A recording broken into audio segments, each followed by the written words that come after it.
knocked her out? Yeah. What? You say you did that one? Yeah. Well, what ones did Angelo do? Maybe he didn't do it, maybe you did. Oh, it's her. No. I would like to ask you, because we seek to understand killing and the reasons for it, if you have murdered anybody. I really have no memory of having murdered anybody.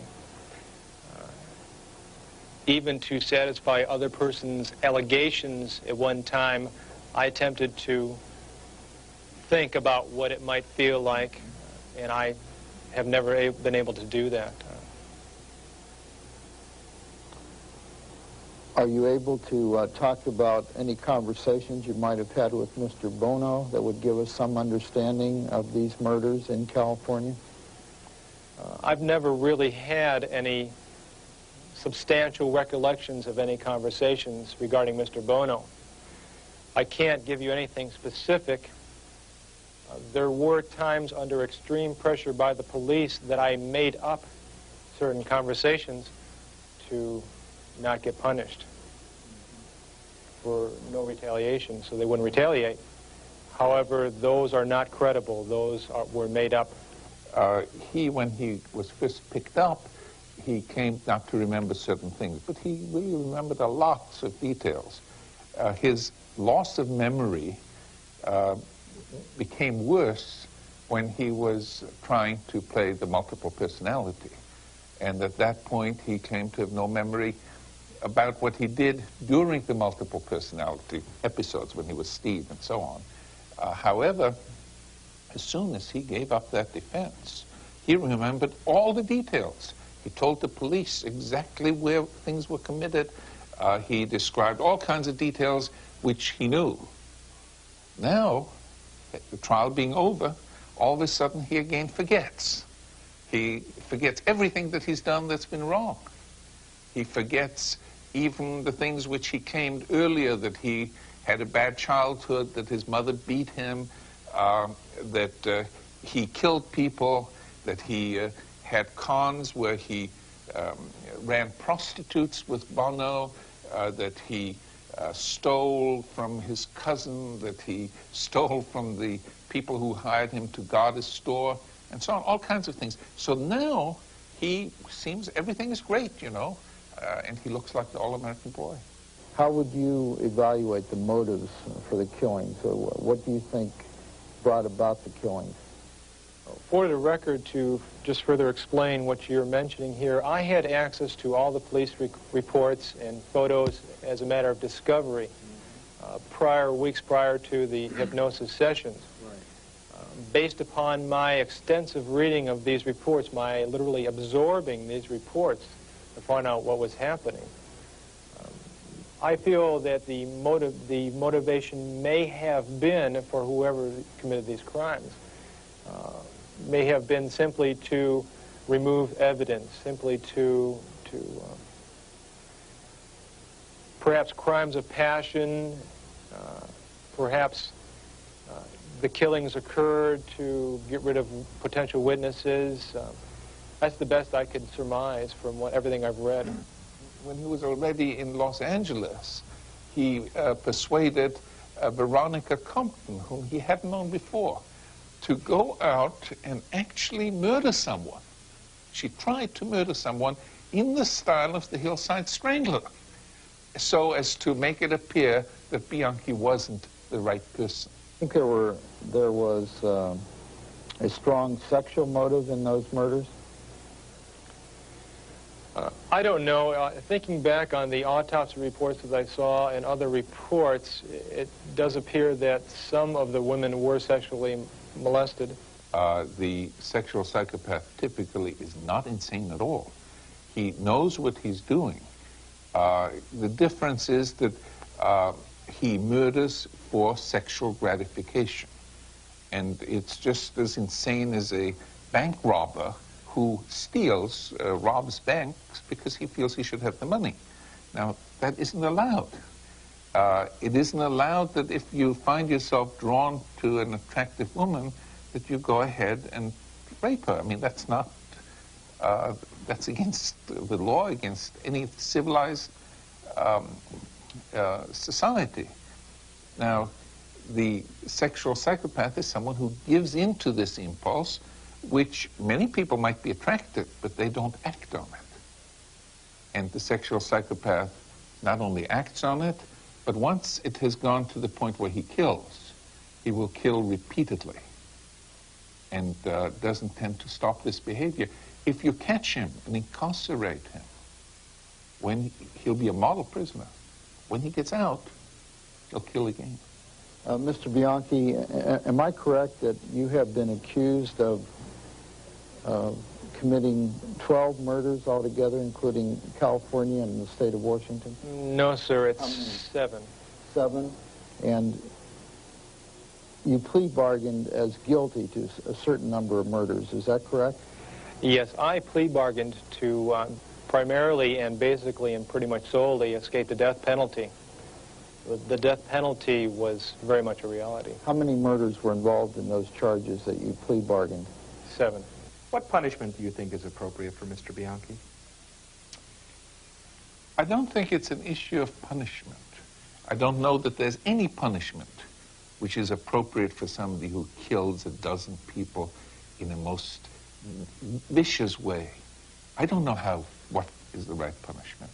But really, that's quite secondary from my point of view to what is going to happen, whether the man stays away from society. That's the danger. And not because he's not enough punished or too much punished. The issue is, you let somebody like that free, because his odds of doing it again are very high. I don't believe, as a Christian now, that it's right for even society to take another person's life. Although society hires people to push the button or pull the cord or whatever, it's still murder, still killing. Which punishment do you think would be most appropriate for murder? I think it should be life in prison. Without parole or without parole? Mm-hmm. Unless, of course, there are rare times when a person is so rehabilitated, so completely, especially a younger person who commits a murder when they're very young, there's a lot of room for growth. Mm-hmm. If there is then a fully exhibited rehabilitation without any question, then it's a different story. He should have an opportunity to perhaps re-enter society. Mm-hmm. Primarily life without parole. The prisoner stays the same. And in the case of Bianchi, he is a consummate confidence man. And he is trained up by a variety of parole boards to give the right appearance of being rehabilitated. And unfortunately, parole boards are very much concerned about remorse and about whether punishment has been enough. Whereas the real issue you have to ask about this kind of person is what's going to happen if you let him out? And that's a very different issue. No matter how much remorse he's had, he's still likely to kill again. Are you advocating no parole clauses in the case of serial murderers who are convicted and sentenced to life imprisonment? Yes, I think that that has to be very seriously considered, because these people have their full-time profession getting out. And whereas parole boards change over time, and they don't have a memory in a sense, each time somebody like this gets to a parole board, he learns more. He learns better how to present himself. And it is not surprising that a consummate con artist is eventually able to con a parole board, particularly since the warden is tremendously impressed with his behavior. The chaplain is impressed with his behavior. He is very helpful to a lot of people. And it is understandable why a parole board might get taken in by them. Your last degree was a high school diploma, is that correct? That's correct. Mm-hmm. And you're now working towards a community college degree. That's correct. I am now currently, as of the end of this quarter, will have 70 credits from Walla Walla Community College. And I've also been accepted at 2 other colleges to continue on for a bachelor's degree. What do you think you'll major in? Well, I'll probably major in religion. Both colleges are Christian colleges, and the major will be in religion. Tell me about your current religious beliefs and how they are the same or different from what your beliefs were, let's say, 10 or 15 years ago. Very much different. Aside from my changing faiths even, I'm a Christian now. I really don't care if anybody on the outside doesn't believe it. It's not important. The Lord knows that. I was baptized back in April of '85. And besides being baptized, I'm also a Seventh-day Adventist now rather than a Catholic, and I practice my faith actively. How do you know that he's not in fact rehabilitated now? Why do you think he's conning now when he shows that he can work with the chaplain and be a good prisoner, and that he is genuinely trying to behave in the most appropriate way?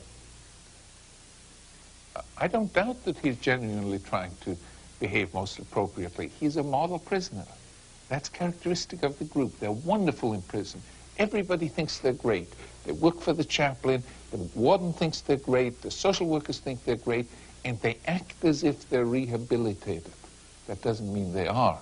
It is yet another con, and he's very good at it. To even begin to try and live with myself, I have to take responsibility for what I've done.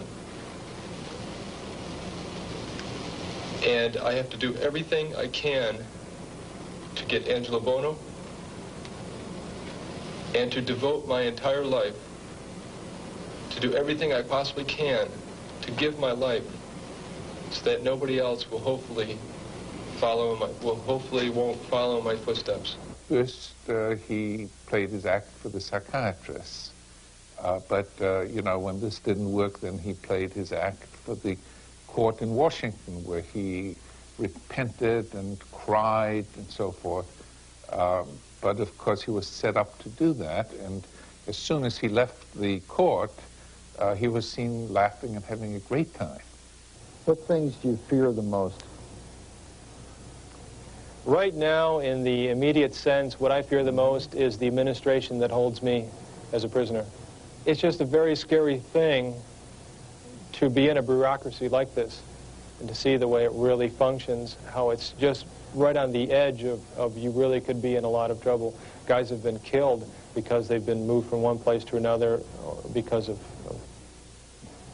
Now, I'm not saying the administration is trying to do harm to anybody.